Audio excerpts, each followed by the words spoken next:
but it's not me, it's you. What you're turning into is some kind of something that I never knew. You used to be okay, and I like you that way, but I don't think that I like you better.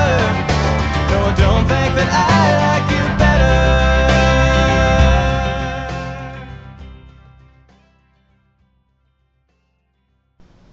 Howdy everybody, John Fessmeyer here, 3D modeling MFA candidate at Academy of Art University, working on my thesis, which is called Bodacious Creed.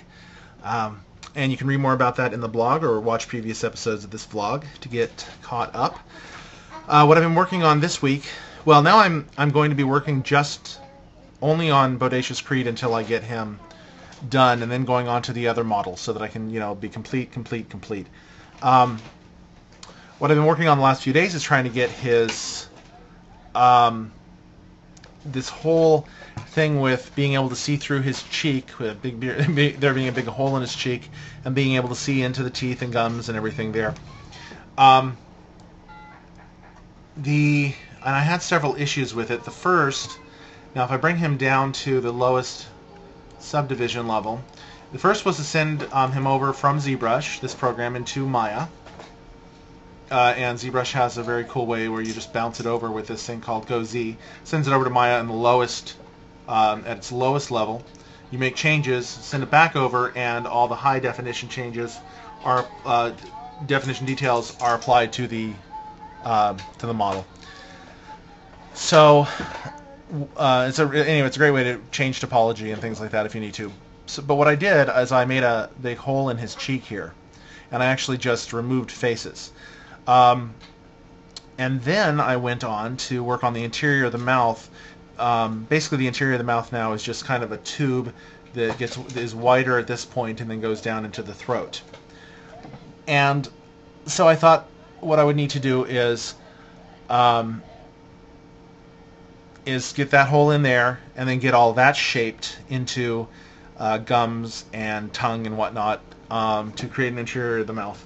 The problem was I was making it from existing topology that wasn't really made for that, and it was kind of hard to retopologize. But the bigger problem was that I hadn't realized it, but making this hole in the cheek had removed some of the layers. If you work in Photoshop or any image editing software that has layers, you know that you can fade things together, and you can do a lot if you have sort of one thing on top of another. It's like, you can have one layer that has the shadows, and you can make them darker or lighter or whatever and change the look of your image.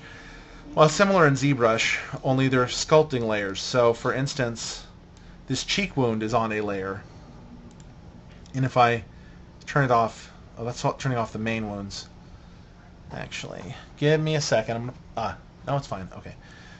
And, oh, that's cool, it brought back the texture. Okay, so those are the main wounds, which you're not seeing there. But so if I turn off the cheek wound, there we go. You see that not only does the black that's on that wound layer disappear, but it goes and there's no longer a hole.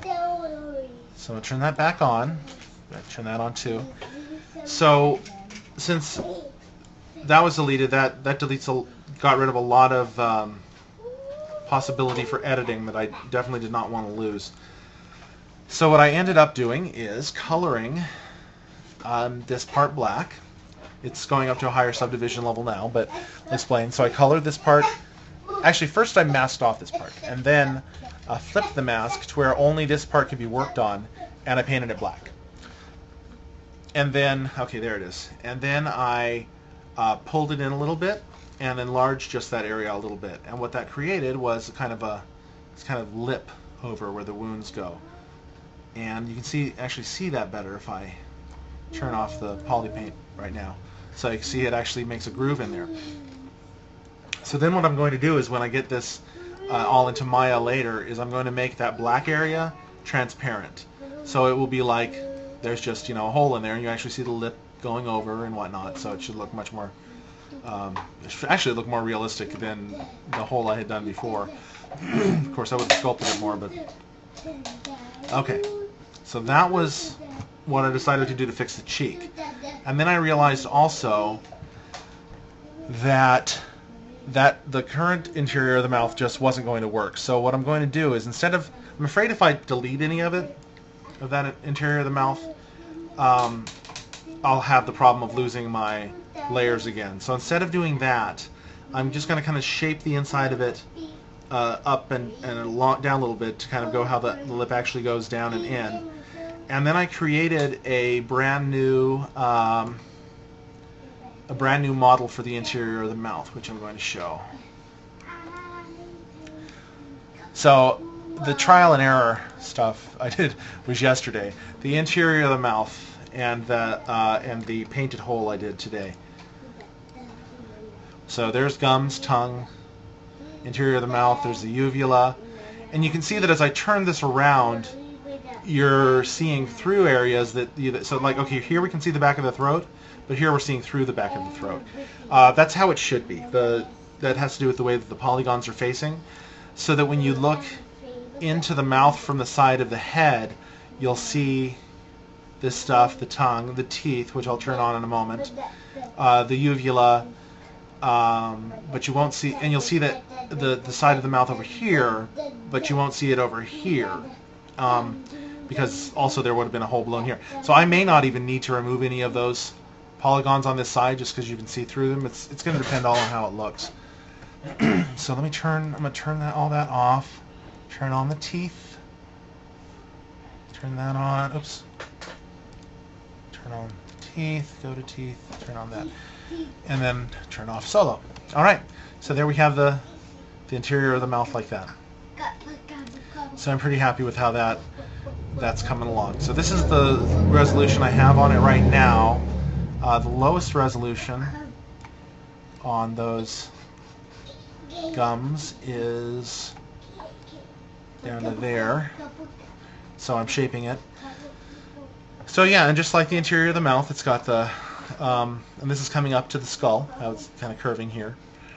So I've got, kind of the way that it shapes up into gums and then goes down, and then here kind of curves up, and the tongue comes up from the throat. So that should all look really good. And then how the uvula is hanging down. I will, have a lot more sculpting on that to do and texturing, and there may be other things I need to add in, and I'll figure that out later. But I think this is a really good basis. So let's see if I go and turn that on. Go back up to gums and say, won't be able to see the teeth very well, really, because of how this works, but if I now say transparent, you get an idea of how it's going to look through that hole. You can see the teeth here, but not here. It just has to do with how the transparency works to show what you're working on. And but if I also turn this off, see how I can show this. And turn on the clavicle on. What am I doing? Turn on this jawbone.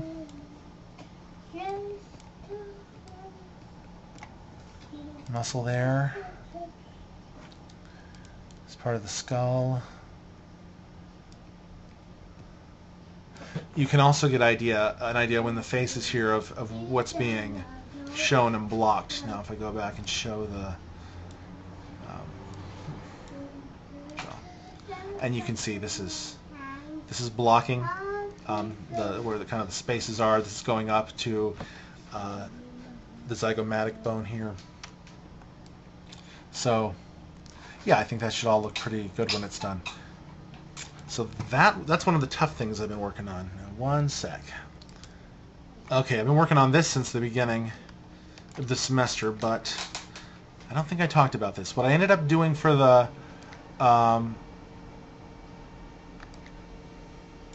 muscles, so you can see the muscles here. So first I created a whole muscle layer. I basically duplicated the main mesh and then deleted everywhere that wasn't not muscle. That's what wasn't the interior wounds.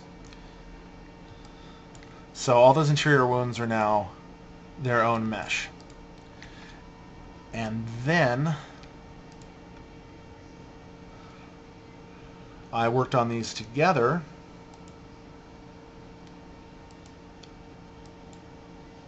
I came up to the main mesh and sculpted in where the muscles are, and kind of just, as you can see here, just kind of pulled in that geometry so that it goes underneath the part that's muscles. And now it looks more like the skin is really kind of shaping over the muscles. It also gives me a lot more flexibility in changing the way the wounds look. Previously I had it all on the same mesh and I just kind of indented and then painted the muscles, but I think this layering works much better.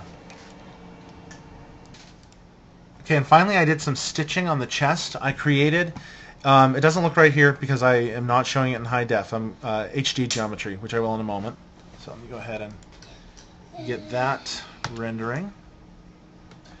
And there you go. Now you can see how those stitches look. So, they'll be painted. I'll end up painting each of the little stitches there before this is done, so it'll actually look like stitching in his chest, and any kind of wound thing I need to do there I'll do as well. You should be able to kind of, you can barely see it, but it's there. There's the line of where the skin is sewn together. It's a little tough to see. So that might be something I have to work on too. Anyway, so yeah, I created the two brushes that I used for this. One is this kind of fishbone stitch, which is used for wounds, to stitch wounds up sometimes, and these end stitches are kind of how they start. So the person doing it will stitch one, do a double thing there, and then start coming up and stitching this. And so I created a separate stitch brush for that. So I was able to just kind of pull that on and then do this part, and then that. Yeah. That's my son in the background. We're going for a walk in a second, so he's looking forward to that. Some more things I need to do are kind of, maybe not here, but in some of the places with the muscles, I need to do more like what I've done here on the biceps. Is get this sculpting in to where you can see how the muscles come together. But yeah, that's what I've been doing in approximately the last week. I hope you enjoyed. I'm gonna throw some turntables on at the end of this video to. Computer. It's my computer, huh? Computer. Yeah. Computer. So I'm going to throw in some of that at the end, so you can just get a little more idea of what I've done. So, hope you enjoyed. Computer.